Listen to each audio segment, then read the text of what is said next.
Hi groupies, I'm DentSka NoMore.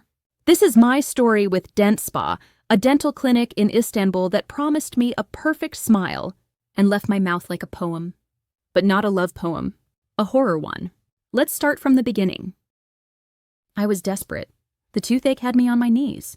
I had an old bridge that was falling apart, a broken crown ready to come out, and 3 gaps where molars used to be, 2 on the lower left side and 1 on the right. The rest of my mouth was fine. I didn't need a full reconstruction, just some careful, precise work. But urgency, pain, lack of time, and anxiety pushed me to look abroad. Because in Spain, unless you sell a kidney, or unless you're loaded and can afford private care, you face almost a year-long wait for decent treatment. And then DentSpa appeared. Everything started with Ali, the DentSpa salesman. He sent me the estimate, messaged me daily on WhatsApp, and called me my queen without even knowing me. Every time I asked if anything was missing to finalize the process, he'd reply, "Only you, my queen." I found it disrespectful, but brushed it off as cultural. I thought of Cuban warmth, Turkish soap operas, all that sweet-talking and charm. Out of all the quotes I received, DentSpa, with Ali as the voice, seduced me. It wasn't the cheapest, but it was so well written it could have been scripted by a Hollywood screenwriter. They promised me just 4 implants and some veneers to beautify everything else. They said my teeth and roots were perfectly healthy, and the x-rays I sent confirmed that. I also sent them photos, everything they asked for. And when I asked, "Are you sure?" they dropped the line that still echoes in my head. "Relax, we're professionals, you'll feel rewarded." That's when I started picturing myself with a toothpaste commercial smile. Because when you're broken inside, a pretty promise sounds like a symphony. But it wasn't just about looks, I was scared. It was my first time leaving Spain, alone, as a woman, heading to a Muslim country I didn't know, with no clue about the culture or customs. I didn't know how their currency worked, or what kind of respect foreign women received there. Still I went, because Ali wasn't just selling implants. He was selling peace of mind. He promised he'd be available 24/7 during my treatment, that I'd never feel neglected.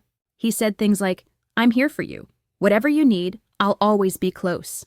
And in the middle of my fear, that felt like a tranquilizer. Now I know it wasn't care.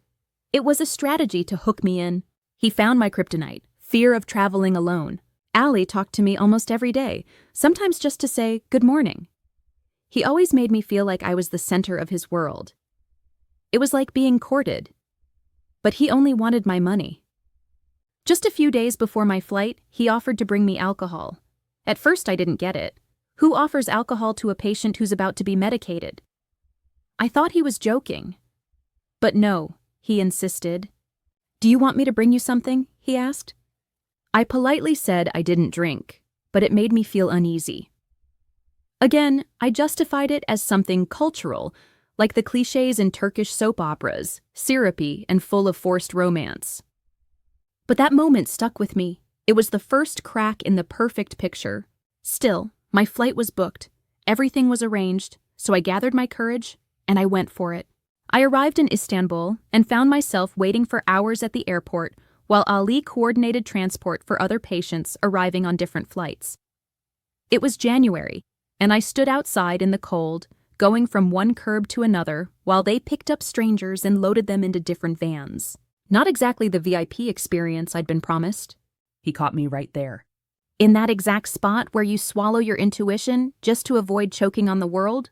And what came next? Can't be fixed with empathy or titanium screws. What I lived inside that clinic can't be told in a single video or summed up in a single gag. But anyway, groupies, this story has layers, deep ones. And since I'm not going to give you the whole rant in one go, I've got enough metal in my mouth as it is, I'll tell it to you in chapters.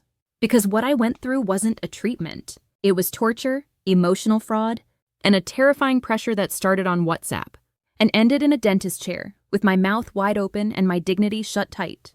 To be continued. Next episode, The Clinic of the 40 Thieves.